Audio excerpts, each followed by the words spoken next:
CBI को अगले हफ्ते सौंपनी होगी नई स्टेटस रिपोर्ट। कोलकाता केस में 17 सितंबर को होगी अगली सुनवाई। नई दिल्ली कोलकाता डॉक्टर महिला कैसे पर सुप्रीम कोर्ट में आज दोबारा बैठी bench CJI D Y Chandrachud के नेतृत्व में बैठी 3 जजों की बेंच ने कोलकाता सरकार के वकील कपिल सिब्बल से खड़े सवाल पूछे।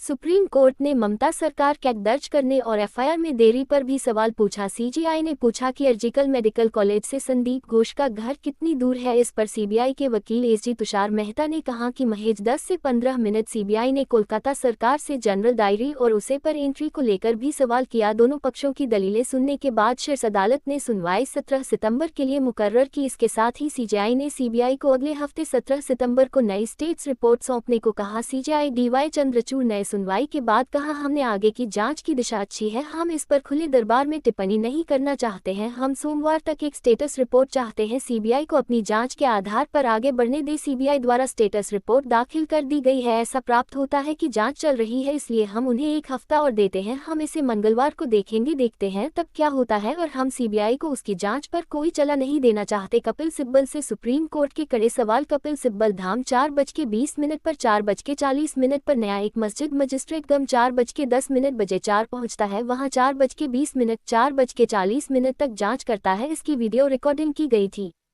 सुबह रात 8:30 पौने 11 तिरासी और जब्ती की गई 100 को पोस्टमार्टम के लिए भेजने के बाद तस्वीरें ली गई। मुख्य न्यायाधीश दिस सीसीटीवी फुटेज है जो यहां बताता है कि आरोपी ने कब कब प्रवेश किया है, बाहर निकला। जल्द है कि सुबह 4:30 के बाद का फुटेज होगा। क्या सीबीआई को सीसीटीवी फुटेज पूरी तरह से सौंप दिया गया है? मुख्य न्यायाधीश, क्या कोलकाता पुलिस ने रात 8:30 पौने 11 का पूरा फुटेज सीबीआई को सौंप दिया है? सॉरी सीता जनरल 4 क्लिपिंग्स कल 27 मिनट की अवधि है। कपिल सिब्बल 2 चीज एक जगती 8:30 पौने 11 दी गई भागों में वीडियो हाई डिस्क में दिए गए हैं। तकनीकी गड़बड़ी को छोड़ दे तो वीडियो पूर्ण रूप से दी गई है। सॉरी सीता जनरल, हमारे पास एक थोरेसिक रिपोर्ट है। एक बात स्वीकार की गई, जब लड़की को सुबह 9:30 बजे पाया गया वह अर्धनग्न अवस्था में थी जी, और अंडरगारमेंट हटा दिया गए थे। उसके शरीर पर चोट के निशान थे। उन्होंने नमूने लिए हैं, सीएफएल को भेजे हैं। सॉरी सीता जनरल, सीबीआई ने नमूने एमपीएम्स और अन्य सीएफएल में भेजने का निर्णय लिया है। नमूने किसने लिए? यहाँ हो जाता है नेचुरल डेथ रिपोर्ट होने की टाइमिंग पर सुप्रीम कोर्ट का सवाल। मुख्य न्यायाधीश,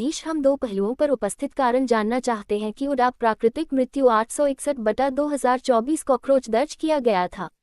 सॉरी सीता जनरल, भाई एक छोटी है, हम सभी के लिए एक बेटी है, मैं उस भावना से इसे देखता हूँ।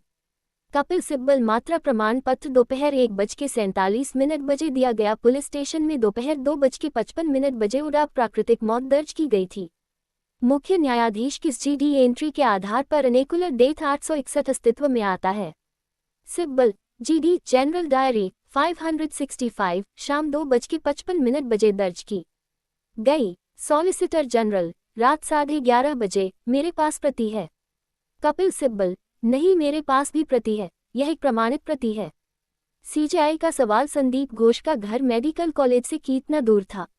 कोलकाता महिला डॉक्टर केस की सुनवाई होते ही पश्चिम बंगाल की सरकार की ओर से कपिल सिब्बल ने स्टेटस रिपोर्ट की जानकारी दी है। इस पर सॉलिसिटर जनरल तुषार मेहता ने कहा कि लेकिन हमें तो ये नहीं मिली। CJI D.Y.. चंद्रचूड़ ने इस दौरान पूछा कि आरजीकर मेडिकल कॉलेज संदीप घोष के घर से कितना दूर है। ऐसा सवाल इसलिए भी पूछा गया क्योंकि महिला के मर्डर के बाद पोस्टमार्टम में काफी देरी हुई। कोलकाता सरकार की तरफ से पेश हुए कपिल सिब्बल ने कहा कि आरजीकर मेडिकल कॉलेज में 23 लोगों की मौत हुई है और यह डॉक्टरों के न आने से हुआ है। कोलकाता पुलिस और सरकार को पड़ी थी। 20 अगस्त को हुई सुनवाई में सर्वोच्च अदालत ने कोलकाता पुलिस और राज्य की आलोचना की थी। अदालत